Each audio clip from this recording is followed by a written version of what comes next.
Welcome back. This is Gravitas. It's been nearly 3 weeks since hundreds of ISIS militants stormed the southern Philippines to the city of Marawi. But as the country was preparing to celebrate its Independence Day celebrations, bomb blasts rocked the city yet again on Monday. Here's a report. The mood of patriotism quickly turned into one of panic in the Philippines. Soldiers and firefighters sang the national anthem just as 3 aircraft dropped bombs in areas where fighters are still hiding.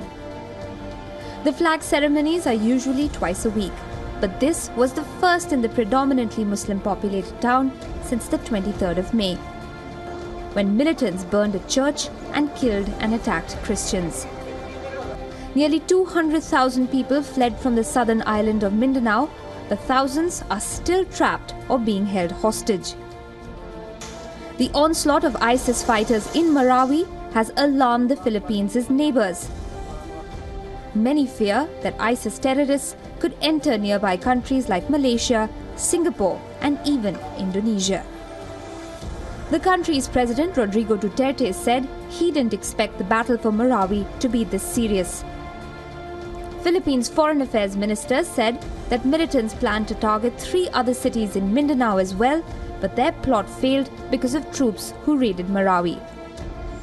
The US said it will provide support to clear pockets from Marawi, but Manila said it was technical assistance, not boots on the ground by US troops. Bureau Report, WION. All right, we have Glenn Carr, former intelligence officer, joining us now from Massachusetts in the United States. Glenn, thanks for having you on our show again. Now, let's go to the story about Philippines. I mean, the fact that ISIS now, we talked about this earlier on, a strong foothold in the Middle East, now perhaps expanding into Southeast Asia. Certainly many of the countries around there, Malaysia, Indonesia, Singapore, a little bit on edge given what is going on in the Philippines. I wouldn't characterize them as ISIS. I mean, I think that plays into the hopes and objectives, I suppose, of ISIS itself.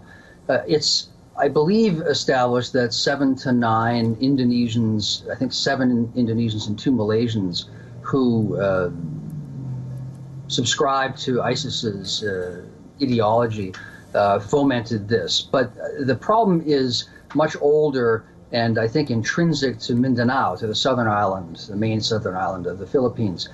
What we do know, and experts have forecast this for several years, is that as ISIS in Syria loses territory and starts to struggle with its control, that it would probably start to lash out, as we have sadly seen in France and Belgium, in England, and now, I guess, in the Philippines, by inspiring people or possibly sending 1 or 2. But to say they've succeeded in turning the age-old problems of Mindanao, which are Islamic versus Christian, into something that they're controlling goes a bit too far. It's still a bad problem, but I won't give ISIS that much credit. And Glenn, really quickly as well, why so much of a focus there with the Philippines, perhaps? Why is that the case? Is that the easier route? Is it more because of the heavy, Muslim population there? Why specifically the Philippines, if in fact they are trying to get a foothold there in Southeast Asia? I mean, Indonesia has the most number of Muslims, the most heavily Muslim populated country. I think a phenomenon, and an important one, in the whole struggle against Islamically inspired or based terrorism of the last decades that has largely been missed, is that by the public and by many leaders, is that most of these problems in Mindanao, in Morocco, in Afghanistan, in Yemen, predate the issue of Islamic radical jihad. The jihadists will exploit and take advantage of historic problems, which are in some ways a clash between traditional Islamic culture, made worse, made aggressive or defensive by Saudi money proselytizing an extreme version of Islam. The root of the problem, I'm sorry to say, is Saudi Arabia's proselytization and many, many billions of dollars fomenting an intolerant version of Islam, combined with local problems and the pressures of modernization. It's not 7 or 9 people or ISIS. It's a deeper problem than that.